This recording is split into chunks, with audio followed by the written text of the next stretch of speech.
এই মাত্র পাওয়া সবচেয়ে বড় খবর, অন্নপূর্ণা যোজনার স্ট্যাটাস চেক আবারও শুরু করা হয়েছে। আর স্ট্যাটাস চেক করতেই অনেকের সামনে এক এক রকমের লেখা দেখা যাচ্ছে। কোথাও অ্যাপ্রুভ, কোথাও ফর ফার্দার ভেরিফিকেশন, কোথাও আন্ডার প্রসেস, আবার কারোর রিজেক্টেড, ব্যাংক ভ্যালিডেশন ফেলুয়ার কিংবা গভর্নমেন্ট এমপ্লয়ি লেখা আসছে। কিন্তু সবচেয়ে বড় প্রশ্ন, এই স্ট্যাটাসগুলোর মধ্যে কোনটা থাকলে টাকা পাবেন, কোনটা থাকলে এখন শুধু অপেক্ষা করতে হবে, আর কোন স্ট্যাটাস থাকলে আপনাকে ক্লেম করতে হবে। আজকের ভিডিওতে প্রতিটি স্ট্যাটাসের সহজ ভাষায় আসল অর্থ বুঝিয়ে দেব। তাই ভিডিওটি শেষ পর্যন্ত দেখবেন। ভিডিওটি ভালো লাগলে একটু লাইক করবেন, চ্যানেলটিকে সাবস্ক্রাইব করবেন, ফেসবুক থেকে দেখলে পেজটিকে ফলো করে রাখতে ভুলবেন না পরবর্তী আপডেটের জন্য। প্রথমেই বলি, অ্যাপ্রুভ লেখা থাকলে সাধারণভাবে চিন্তার কারণ নেই।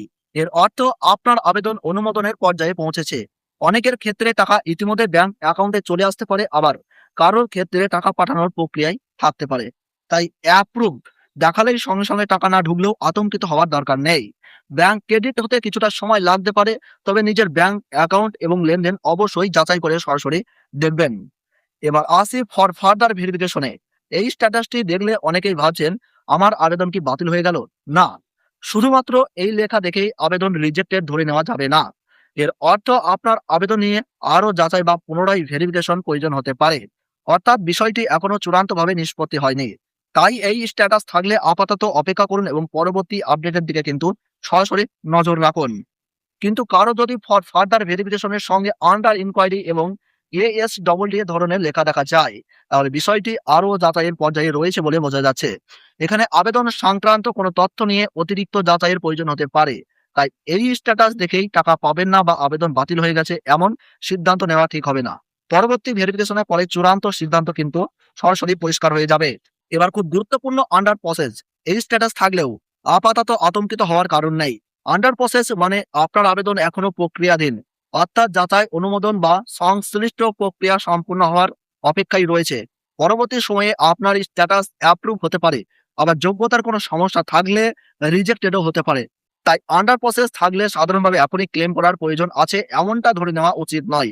আগে পরবর্তী স্ট্যাটাস দেখুন, তারপরে কিন্তু আপনারা এই স্ট্যাটাসের জন্য ক্লেম করবেন। আগে থেকে কিন্তু আপনাদের ক্লেম করার কোনো রকম দরকার নাই এখন। এবার আসি সবচেয়ে গুরুত্বপূর্ণ, রিজেক্টেড বা মেবি ফার্দার ভেরিফিকেশন স্ট্যাটাসে। এখানে রিজেক্টেড লেখা থাকলে বুঝতে হবে এই মুহূর্তে আপনার আবেদন অনুমোদিত হয়নি।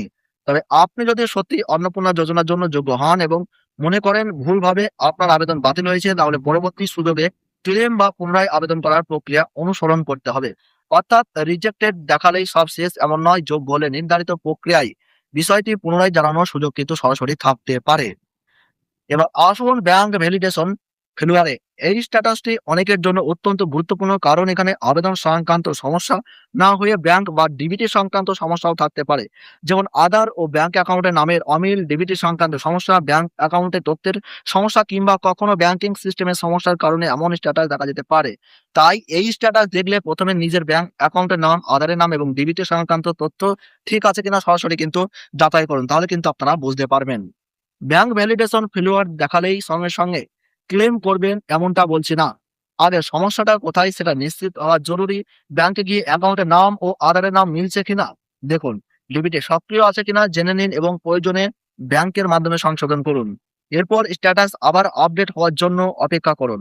ভবিষ্যতে পুনরায় ভেরিফিকেশন বা পেমেন্ট প্রসেস হলে যোগ্য উপভোক্তারা টাকা পাওয়ার সুযোগ কিন্তু আপনারা সরাসরি পেতে পারেন।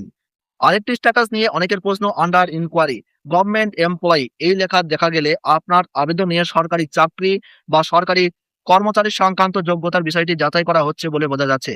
একইভাবে কারো ক্ষেত্রে আয়কর বা অন্য কোনো যোগ্যতা সংক্রান্ত যাচাই স্ট্যাটাসও আসতে পারে। এখানে শুধু স্ট্যাটাস দেখে চূড়ান্ত সিদ্ধান্ত না নিয়ে সরকারি যাচাই সম্পূর্ণ হওয়ার অপেক্ষা করাই কিন্তু আপনাদের সবচেয়ে গুরুত্বপূর্ণ। এখন সবচেয়ে গুরুত্বপূর্ণ প্রশ্ন, কোন স্ট্যাটাসে ক্লেম করবেন আর কোনটাই করবেন না। সহজ করে বলছি, অ্যাপ্রুভ থাকলে সাধারণত ক্লেম করার জন্য তাড়াহুড়ো করবেন না।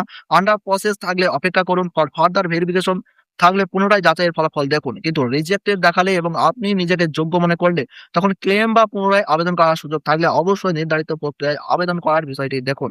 আর ব্যাংক ভ্যালিডেশন ফেলিওর হলে আগে ব্যাংক ও ডিবিটি সংক্রান্ত সমস্যাটা কিন্তু ঠিক করার দিকে নজর দিন, তারপরে কিন্তু আপনারা ক্লেম করুন। আর একটা বিষয় অবশ্যই মনে রাখবেন, স্ট্যাটাসে শুধু একটি শব্দ দেখেই নিশ্চিতভাবে বলা যায় না যে আজই টাকা ঢুকবে বা আর কখনোই টাকা পাবেন না। কারণ পেমেন্ট ভেরিফিকেশন এবং ব্যাংক ভ্যালিডেশন এর প্রক্রিয়া আলাদা হতে পারে। তাই আপনার স্ট্যাটাস যদি approve, under process, further verification বা ব্যাংক ভ্যালিডেশন ফেলিওর যেটাই হোক তার সম্পূর্ণ অর্থ বুঝে তারপর কিন্তু সরাসরি আপনারা সিদ্ধান্ত নিন। আপনারা এখনই নিজের অন্নপূর্ণা যোজনার স্ট্যাটাস চেক করে দেখুন আপনার স্ট্যাটাসে কি লেখা আছে, approve, under process, further verification, rejected, bank validation failure নাকি গভর্নমেন্ট এমপ্লয়ি। কমেন্টে শুধু আপনার স্ট্যাটাস লিখে জানান। আপনারা যে স্ট্যাটাস জানাবেন সেই অনুযায়ী পরবর্তী ভিডিওতে আরো পরিষ্কার করে বুঝিয়ে দেব কি করতে হবে। আর যারা ক্লেম বা অবজেকশন কিভাবে করতে হয় যারা জানেন না তারা কিন্তু কমেন্ট করবেন। আপনাদের জন্য কিন্তু পরবর্তীতে ভিডিও খুব শীঘ্রই আসছে।